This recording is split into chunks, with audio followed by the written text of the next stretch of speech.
Selon le livre d'Isaïe, loin, l'envoyé avec l'Esprit du Seigneur, et aussi le serviteur du Seigneur élu sur qui repose l'Esprit de Dieu.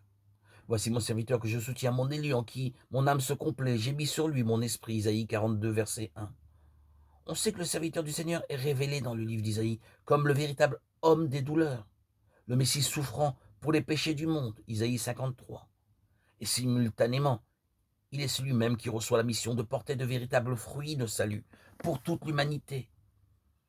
Il présentera aux nations le droit. Isaïe 42, verset 1.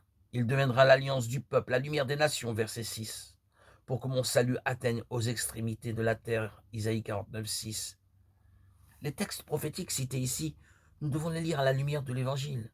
De même que pour sa part, le Nouveau Testament reçoit de la lumière admirable de ces textes une clarté particulière. Le prophète présente le Messie comme celui qui vient dans l'Esprit Saint, comme celui qui possède la plénitude de cet esprit en lui et en même temps pour les autres, pour Israël, pour toutes les nations, pour toute l'humanité. La plénitude de l'Esprit de Dieu s'accompagne de nombreux dons, les biens du salut, destinés spécialement aux pauvres et à ceux qui souffrent, à tous ceux qui ouvrent leur cœur à ces dons, parfois à travers l'expérience douloureuse de leur propre existence, mais avant tout dans la disponibilité intérieure qui provient de la foi.